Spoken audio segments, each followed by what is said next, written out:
Okay, what's up, everybody out there? Welcome back. Thanks for watching. This is another episode of my bourbon journey. And this week, we're featuring Four Roses, the legend of Four Roses, as it says on the bottle. So let's go ahead and crack this open, get into a little bit of a background.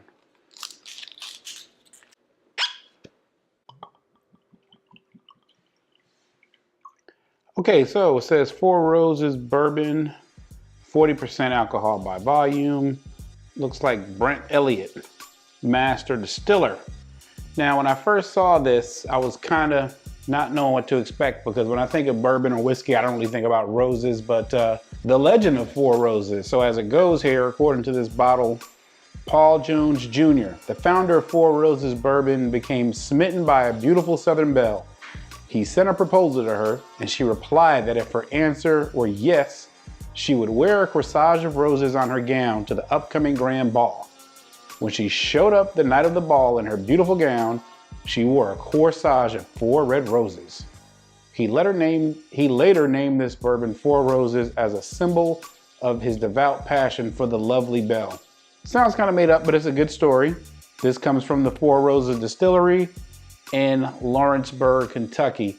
So yeah, like I was saying, when I first saw Four Roses, I really didn't know what to make of this, but a lot of history here. If you go to get a chance, go on Amazon. They got a book that the distiller, one of the former heads at Four Roses put out. Just search Four Roses on Amazon. A lot of history here, all the way from, like, you know, pre-Prohibition through Prohibition, Seagram's era. Lot of history here. You don't hear the name as much. They fell into obscurity, but Four Roses has been around long time. So it's an 80 proof. So it's hard for me to get that excited about it, but I wanted to give it a shot because I heard a lot of good things about this.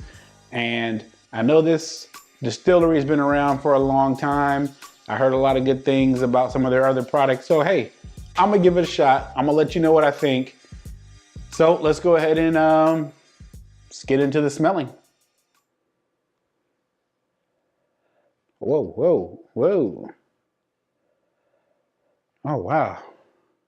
This is gonna sound corny, but I smell like a bouquet of flowers. Oh, this is something different. What am I smelling? Not booze. I'm not smelling booze.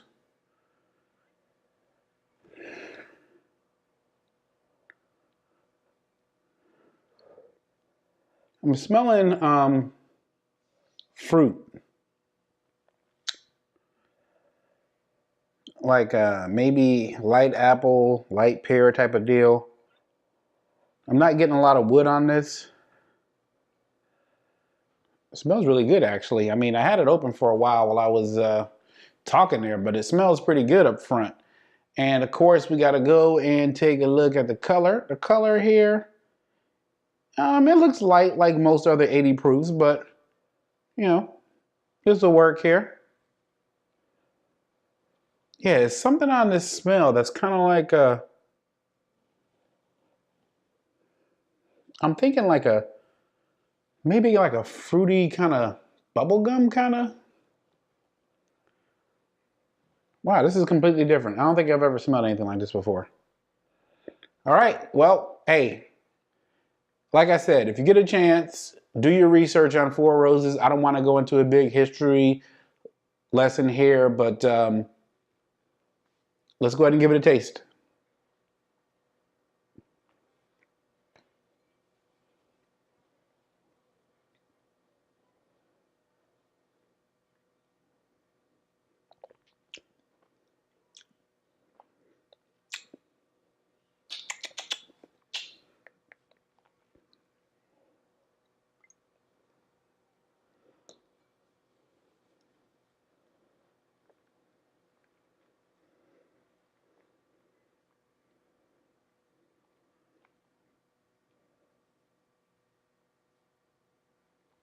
Swallow.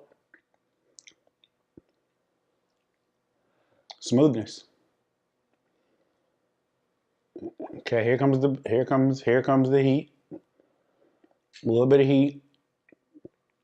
Okay, set my stomach down. It's going away.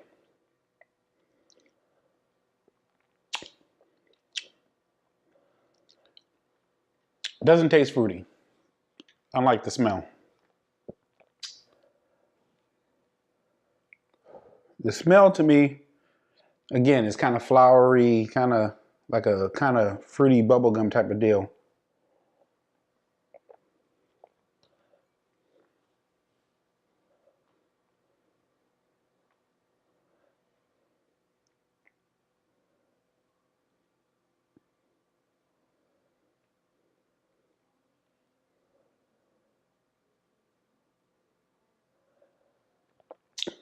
It's thin, like all the other 80 proofs. Can't really pick a lot out of it. Can't pick a lot out of it entirely. But there's something happening here. It's like it's got a lot of different things going on there. I can't really pick out anything in particular. I don't want to just make up something, but you get that same like thinness that you get from most 80 proofs. I'm not tasting anything in particular, but it goes down pretty easy. It's got more going on to it immediately than Jim Beam, the white label, that's for sure. Definitely got more going on to it. It's thin and it goes down smooth, so you can drink a lot of it. I'm gonna get one more taste here.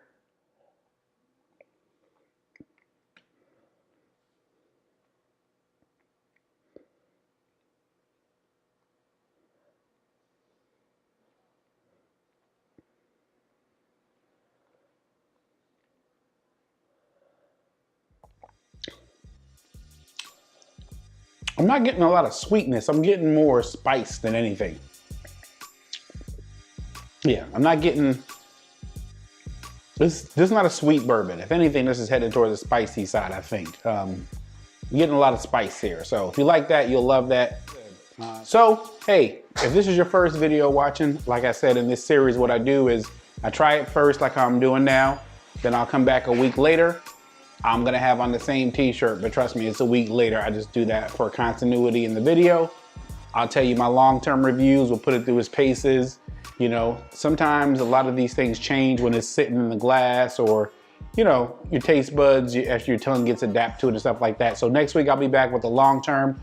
I'll let you know what I think. So far, I like it. I'm gonna give it a thumbs up. I'll see you next time. Thanks for watching.